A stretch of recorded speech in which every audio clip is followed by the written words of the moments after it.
মই আজি এনেকুৱা এটা সুন্দৰ অনুভৱ কৰিছোঁ যে দলৰ থাকি দলৰ নিষ্ঠাৰে কাম কৰি আমি যেতিয়া কৰ্মখিনি আগবাঢ়ি যাওঁ নিশ্চয় আমাৰ দলে ভাল ফল দিয়ে। তাৰে এটা নিদৰ্শন আজি মই পাইছোঁ। দেখা গৈছে বহু বাঘা আৰ্থিকভাৱে যথেষ্ট সবল প্ৰাৰ্থী সমষ্টিটোত আপোনাৰ টিকটৰ কাৰণে তেওঁলোকে প্ৰত্যাশী আছিল। তেওঁলোকক মানে হৰুৱাই আপুনি যে টিকট ল'বলৈ সক্ষম হ'ল আৰু কাৰণটো কি বুলি ভাবে? মই ভাবোঁ যে আমাৰ দলীয় কৰ্তৃপক্ষই তেখেতলোকৰ আদৰ্শ আৰু নেতৃত্ব মই যিখিনি কাম কৰিলোঁ, আমাৰ দলীয় সতীৰ্থসকলে যিখিনি মোক প্ৰেৰণা যোগালে, তেখেতলোকৰ অনুৰোধমৰ্মে আজি মই টিকেট পাবলৈ সক্ষম হ'লোঁ। এই নতুন বিধানসভা সমষ্টিটোতো আপোনাৰ চকুত কি সমস্যা দেখিছে?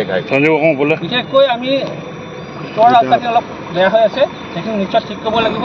স্কুলটো অলপ বেয়া হৈ আছে, যিখিনি ৰাস্তা পদূলি বেয়া হৈ আছে বৰ্তমান, সেইখিনি আমি নিশ্চয় ভাল কৰিবলৈ যত্ন কৰিম। মোৰ মেইন উদ্দেশ্যটো সেইটো আছে যে সমাজৰ হকে, দেশৰ হকে, আমাৰ ৰাইজৰ হকে কাম কৰি যোৱাৰ মোৰ উদ্দেশ্য মেইন। চিচুকা সমষ্টিটো বহু ক্ষেত্ৰত পিছ পৰি আছে। আপুনি নিৰ্বাচিত হোৱাৰ পাছত প্ৰথম কোনকেইটা সমস্যাক আপুনি প্ৰাধান্য দিম বুলি ভাবিছে?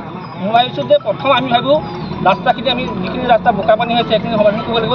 স্কুলখিনি আমাৰ যিখিনি বেয়া হৈছে সেইখিনি ঠিক কৰিব লাগিব। আৰু ৰাইজক আমাৰ উদ্যোগ নাই বা আমাৰ মেডিকেল নাই, সমস্যা বহুত আছে, সেইখিনি আমি প্ৰথমে সমাধান কৰাৰ চেষ্টা কৰিম। আপোনাৰ সময়ত এই শক্তিটো আপোনাক প্ৰত্যাহ্বানটো কেনেকৈ জনাব বুলি ভাবিছে? আমাৰ দেখিছেই আমাৰ কৰ্মীসকলে যথেষ্ট কাম কৰি আছে। আমাৰ বুথৰ পৰা, পৃষ্ঠা প্ৰমুখৰ পৰা, মণ্ডলৰ পৰা মৰ্চালৈকে সকলো কমিটি ষ্ট্ৰং হৈ আছে। তেখেতলোকৰ নিৰ্বাচন আহিলে জাগি মেগি কৰি আছে।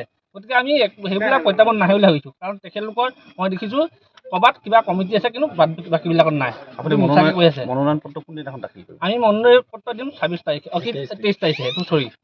মই আজি এনেকুৱা এটা সুন্দৰ অনুভৱ কৰিছোঁ যে দলৰ থাকি দলৰ নিষ্ঠাৰে কাম কৰি আমি যেতিয়া কৰ্মখিনি আগবাঢ়ি যাওঁ নিশ্চয় আমাৰ দলে ভাল ফল দিয়ে। তাৰে এটা নিদৰ্শন আজি মই পাইছোঁ।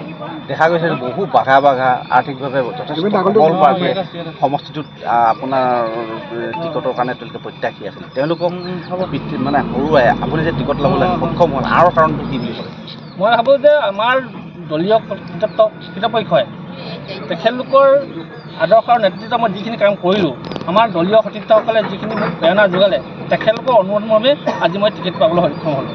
এই নতুন বিধানসভা সমষ্টিটোতো আপোনাৰ চকুত কি সমস্যা দেখিছে? বিশেষকৈ আমি ওচৰৰ ৰাস্তাখিনি অলপ বেয়া হৈ আছে, সেইখিনি নিশ্চয় ঠিক কৰিব লাগিব। স্কুলটো অলপ বেয়া হৈ আছে, যিখিনি ৰাস্তা পদূলি বেয়া হৈ আছে বৰ্তমান, সেইখিনি আমি নিশ্চয় ভাল কৰিবলৈ যত্ন কৰিম। মোৰ মেইন উদ্দেশ্যটো সেইটো আছে যে সমাজৰ হকে, দেশৰ হকে, আমাৰ ৰাইজৰ হকে কাম কৰি যোৱাৰ মোৰ উদ্দেশ্য মেইন।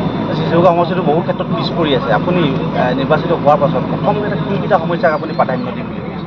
মই ভাবিছোঁ যে প্ৰথম আমি ভাবোঁ ৰাস্তাখিনি আমি যিখিনি ৰাস্তা বোকা পানী হৈছে সেইখিনি সমাধান কৰিব লাগিব। স্কুলখিনি আমাৰ যিখিনি বেয়া হৈছে সেইখিনি ঠিক কৰিব লাগিব। আৰু ৰাইজক আমাৰ উদ্যোগ নাই বা আমাৰ মেডিকেল নাই, সমস্যা বহুত আছে, সেইখিনি আমি প্ৰথমে সমাধান কৰাৰ চেষ্টা কৰিম। আপোনাৰ সময়ত এই শক্তিটো আপোনাক প্ৰত্যাহ্বানটো কেনেকৈ জনাব বুলি ভাবিছে? আমাৰ দেখিছেই আমাৰ কৰ্মীসকলে যথেষ্ট কাম কৰি আছে। আমাৰ বুথৰ পৰা, পৃষ্ঠা প্ৰমুখৰ পৰা, মণ্ডলৰ পৰা মৰ্চালৈকে সকলো কমিটি ষ্ট্ৰং হৈ আছে। তেখেতলোকৰ নিৰ্বাচন আহিলে জাগি মেগি কৰি আছে।